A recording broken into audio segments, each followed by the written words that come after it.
Oh,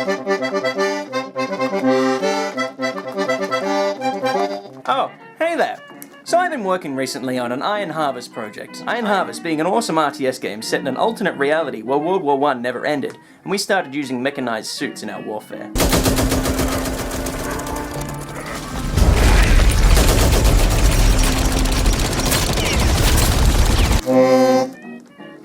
So in a previous episode, I ended up making these awesome looking dudes.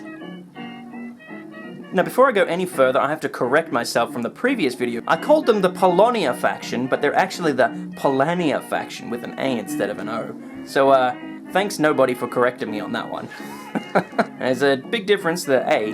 I mean, it makes more sense. It's Poland and Polania. It makes more sense.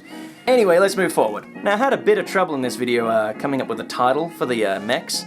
I don't actually know what they're called, but they're the four-legged mechs with the machine guns on the sides, and the only name I found was Mockney, and I'm not sure...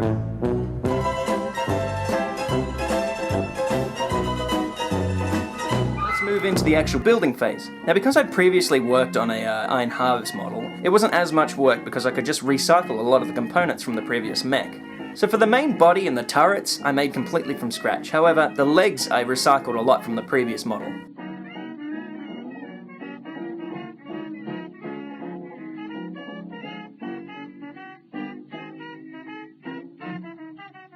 Now I decided to print this in multiple parts, unlike the previous model. And I did this for two reasons. One, I can pose it, and two, I don't have to deal with as much cleaning up of the model as before. Now even though I did make the model in multiple components, the model did end up screwing up during the cleanup phase, and I lost some of the detail in the legs.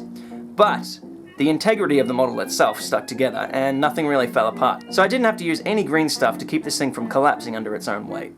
I used the same paint scheme and techniques that I used in the previous model. However, this time, for the base, I used a static grass applicator.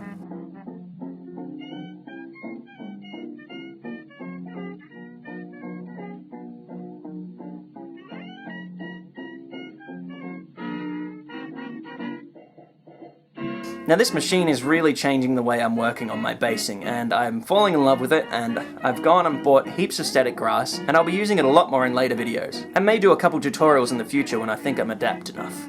So what do you reckon? Did it turn out any good? I'm pretty happy with the end results myself. If you want to print this yourself, you're more than welcome to head over to Thingiverse and get the files for free there. The link will be in the description below. Anyways, thanks for stopping by and watching this video. I hope you enjoyed it. If you did, don't forget to comment and subscribe, and maybe share it with a friend that might be interested in something like this. I'll catch you around. See you later.